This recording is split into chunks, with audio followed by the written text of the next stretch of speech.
બીજું એક કાઉન્ટર સંવર્ધન મધરસનનું છે કે જે ફોકસની અંદર છે. કંપનીએ 5 વર્ષીય વિકાસની યોજના રજૂ કરી છે અને 2030 સુધીમાં કંપનીને આવકમાં 5 ગણા ગ્રોથનું લક્ષ્ય રાખ્યું છે.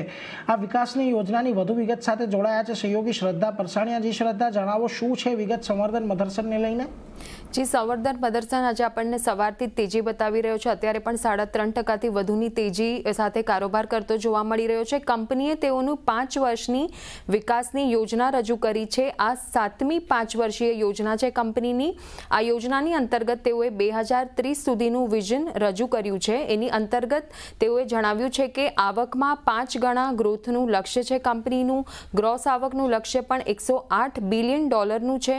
ગ્રુપ ROCEની વાત કરીએ તો 18%થી વધીને 40%નું છે અને કોઈપણ દેશ ગ્રાહક અને પ્રોડક્ટ પર નિર્ભરતા તેઓની 10%થી ઓછી લાગી રહી છે અને નફામાં પણ 40% ડિવિડન્ડનું પેઆઉટનું તેઓનું લક્ષ્ય છે. એરોસ્પેસમાં $1 બિલિયન ઓર્ડર બુક, સેલ્સમાં પણ 2.5 ટાઈમ્સનો વધારોનું તેઓનું લક્ષ્ય છે અને કન્ઝ્યુમર ઇલેક્ટ્રોનિક્સ પ્લાન્ટમાં પણ FY 27 સુધીમાં શરૂ થશે અને તેમાં પણ તેઓએ 2600 કરોડનું કેપેક્સનું યોજના છે તેઓની. ત્યારબાદ છેલ્લા 5 વર્ષની સિદ્ધિની વાત કરીએ તો ઇન્ડસ્ટ્રીથી વધુ 2.5 ટાઈમ્સનો ગ્રોથ તેઓએ હાંસિલ કર્યો છે અને 5 વર્ષમાં 23 અધિગ્રહણ કંપનીએ પૂર્ણ કર્યા છે અને ડાયવર્સિફિકેશનનું લક્ષ્ય પણ તેઓએ હાંસિલ કર્યું છે.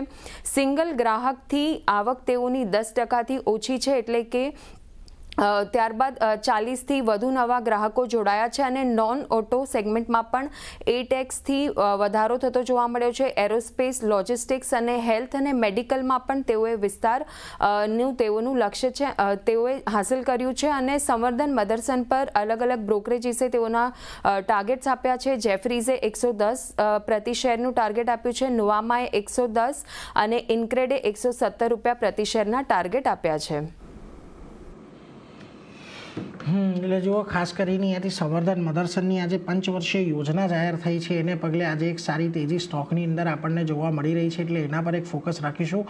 આભાર શ્રદ્ધા, અમારી સાથે જોડાઈને સમગ્ર વિગત આપવા માટે. તો જુઓ, આજના દિવસે